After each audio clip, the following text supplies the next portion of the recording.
कहा जाता है ना कि बहकाने वाले यार हो जाते हैं और समझाने वाले गुनहगार हो जाते हैं। आपको देखना पड़ेगा ना कि आपका जो इंसान है वो कान का कच्चा नहीं है या है। क्योंकि जिस घर में लोगों के कान खुले होते हैं उस घर में कैकई होती है, और जिस घर में कैकई होती है उस घर में रामायण जरूर होती है। अगर आपको अपनी जिंदगी की रामायण बचानी है, अगर अपना रिश्ता बचाना है, तो आपको ये देखना पड़ेगा कि कैकई आपके घर में ना घुस पाए, तीसरा इंसान आपके रिश्ते के बीच में ना बोल पाए। अगर आपको कोई आपके पति के बारे में या आपके दोस्त के बारे में, अपनी बहन के बारे, किसी के बारे में भी आके कुछ बता रहा है, तो उसकी बातें सुन जरूर लो, अगर जवाब नहीं दे सकते हो। लेकिन उसकी बातें सुनने के बाद में अपने इंसान से सवाल मत करो, उसको सिर्फ बताओ कि उसने ऐसा बोला है, क्या है रियलिटी, क्या है, या फिर वो सिर्फ मुझे भड़काने की कोशिश कर रहा है। दूसरे इंसान की वजह से, तीसरे इंसान की वजह से अगर आपके घर में लड़ाइयाँ हो रही हैं तो आप गलत थे, क्योंकि तीसरा इंसान तो चाहता यही था। वो तो कामयाब हो गया। लोग आपकी खुशी नहीं देख पाते हैं, लोग आपका रिश्ता बनता हुआ नहीं देख पाते हैं, लोगों की इंटेंशन वो नहीं होती है जो आप समझते हो। लोग उतने अच्छे नहीं होते हैं। अगर कोई तीसरा इंसान आपके पार्टनर को आके भड़का रहा है तो पहले आप अपने पार्टनर से लड़ाई मत करो, उस तीसरे इंसान को बोलो कि तुम हमारे बीच में नहीं बोल सकते हो, और अपने पार्टनर को आके बोलो कि भाई अगर हमारे बीच में इतनी ही कमज़ोर भरोसा है तो इस रिश्ते का कोई फ़ायदा नहीं है।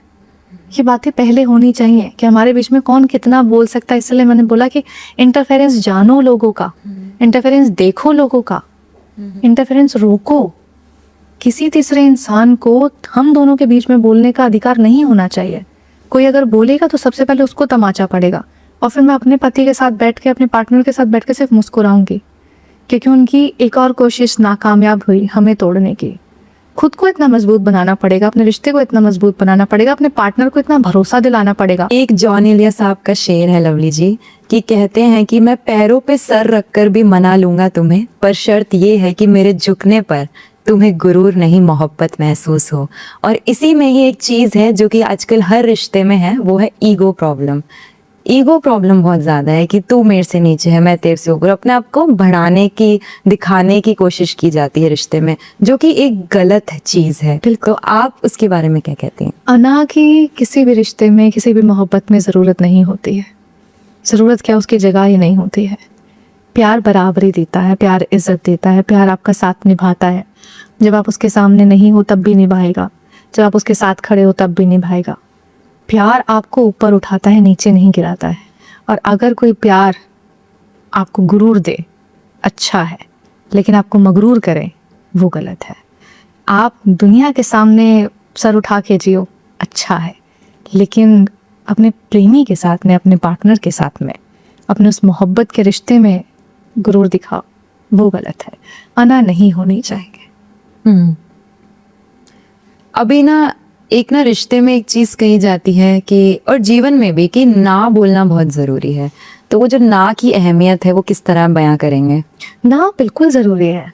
हम लोग ना हमेशा मुरब्बत का मतलब होता है अच्छा बनने के चक्कर में, कि कोई हमसे बुरा ना मान जाए, उसके चक्कर में वो चीज़ें भी अपना लेते हैं जो गलत होती हैं, जो समझौता होती हैं।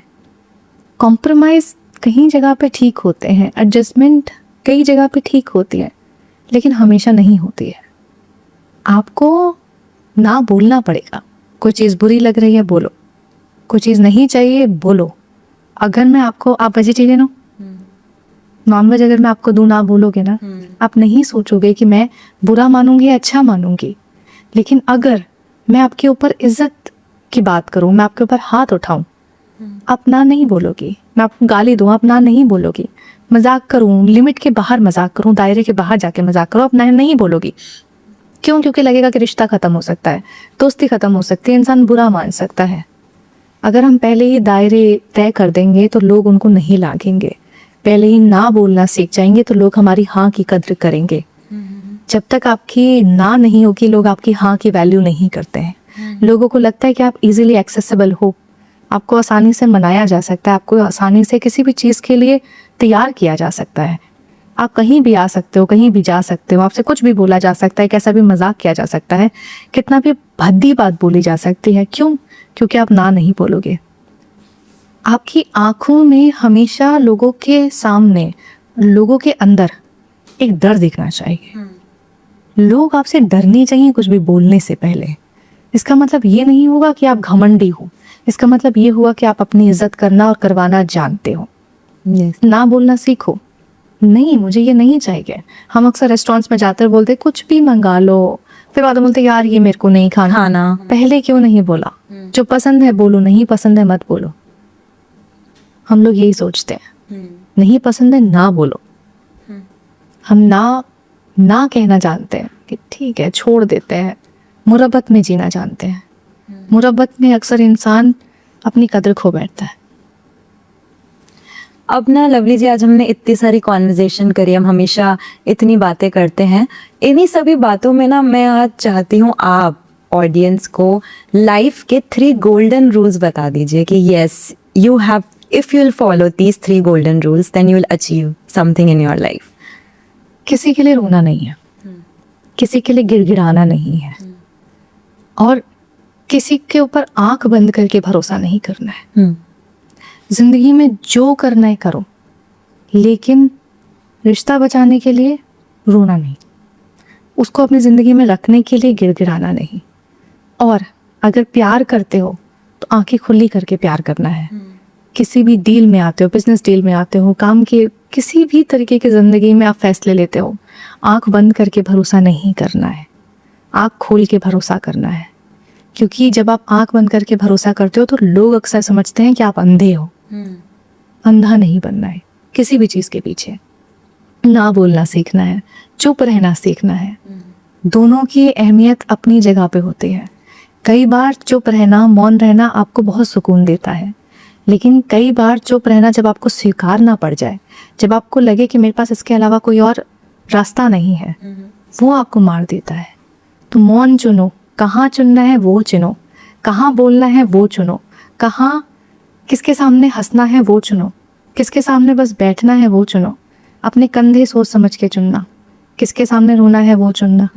क्योंकि आपके दुख सुन तो हर कोई लेता है, समझ कोई नहीं पाता। बिल्कुल। आपसे हाल हर कोई पूछना है, हाल जानना कोई नहीं चाहता।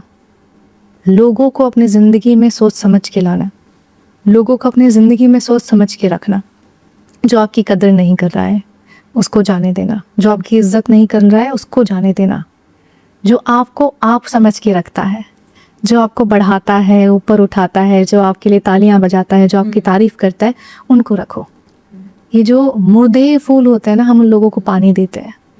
मुर्दे लोग अपनी ज़िंदगी में नहीं रखने हैं। कॉन्टैक्ट लिस्ट है ना हमारी 1200, 1500, 2000, 3000 लोगों की। अगर कभी आधी रात को ज़रूरत पड़ेगी तो उसमें 3 या 4 लोगों को ही आप याद कर पाओगे। उन 3-4 लोगों को संभाल के रखना। जो 1300, 1400, 4000 लोगों की भीड़ है, उनको भीड़ ही समझना, उनको अपनी दुनिया नहीं समझना। बस। सो अभी इसी सब में ना लवली दी आपकी 2 किताबें आई थी, एक तो आदित्य राव जी ने लिखी है और एक आपने लिखी। बहुत कम लोगों को पता है ये तस्वीर मैंने खींची। वाह। दोस्तों, मैं बातें करने के अलावा काम भी अच्छा जानती हूँ, जो मेरा पति बहुत बखूबी जानता है। समाज और तुम्हारा अकेलापन ना, अक्सर तुमने देखा होगा कि हम भीड़ में तो हैं लेकिन फिर भी अकेले हैं। ये समाज हमारे सामने तो खड़ा है, हमारे साथ में नहीं खड़ा है, तो हम हमेशा अकेले रहते हैं। तो उस अकेले समाज के सामने कैसे खड़े रहना है, तन के खड़े रहना है, उनको कब चुप कराना है, आप इस किताब से सीखेंगे। और ये मेरी पसंदीदा किताब है। और ना लवली दी, जैसे हमेशा जैसे ही बुक रिलीज हुई थी तो मेरे मन में तो ख्याल आया था, शायद बाकियों के मन में आया हो, कि आखिर इस किताब का नाम माचिस की डिब्बी ही क्यों है, आखिर ये टॉपिक क्यों है, ये नाम क्यों है? सो माचिस की डिब्बी एक्चुअल में अगर देखा जाए ना, तो इसके जो कवर फोटो भी है उसमें यह है कि एक इंसान जल रहा है जो कि ऊपर बैठा है, और दूसरा इंसान जो जल रहा है वो अपने घुटनों पे बैठा है। हम लोग ना माचिस की डिब्बी की तरह होते हैं। छोटी सी डिब्बी जेब में पड़ी रहती है, कहीं भी रखी रहती है। उसकी तीली में जब तक रगड़ ना लगे तब तक उसमें आग नहीं जलती है। अगर उसमें आग जलाई जाए सही वजह से तो वो दिए भी जला सकते हैं और ज़िंदगी भी जला सकती है। और अगर वो आग गलत जगह पे लग जाए तो वो घर भी राख कर सकती है और ज़िंदगी भी राख कर सकती है। हम लोग भी ऐसे ही होते हैं। हम जब तक लोगों की रगड़ ना लगे ना, लोग हमारे को जब तक हमें लोग इस्तेमाल करके ना चले जाएं, जब तक लोग धोखा दे के ना चले जाएं, हमारे अंदर आग नहीं जलती है अपनी इज्जत को लेके। बस हम चलते जाते हैं। कोई कहता है कैंडल जला दो, जला देंगे। पैसे दे दो दे देंगे, ये मान लो मान लेंगे। हम अपनी ज़िंदगी को अपनी आँख को उनके हिसाब से जीते हैं और ये भूल जाते हैं कि उनके हिसाब से जलने के चक्कर में हम अपनी ज़िंदगी राख करके बैठे हैं। बिल्कुल। तो अपनी माचिस, अपनी आग, अपने डिब्बी अपने हाथ में रखो, अपने फैसले खुद लो। दूसरों के हाथ में इतनी ताकत नहीं हो सकती है कि वो आपकी ज़िंदगी के फैसले ले, क्योंकि ज़िंदगी के फैसले जिस दिन दूसरों के हाथ में आ जाते हैं ना, आप उस दिन अपनी ज़िंदगी खो देते हैं। इसीलिए माचिस की डिब्बी। इसमें भी वही सब है जो आप हमेशा इसमें अपने फॉलोअर्स को बताते हैं। हाँ, ये एक्चुअल में ना आप दुनिया से बगावत करना सीख जाओगे अगर आप इस किताब को पढ़ोगे। आपको समझ में आएगा कि आपकी ज़िंदगी में रामायण भी होती है, महाभारत भी होती है। बिल्कुल। अगर द्रौपदी आवाज़ ना उठाती, महाभारत नहीं होती। अगर सीता राम जी के साथ नहीं जाती तो प्रेम की बात नहीं होती। अगर कैकेयी कान ना भरती तो रामायण ना होती। अगर हम बचपन जीना नहीं देखेंगे तो हम बचपन भूल जाएंगे।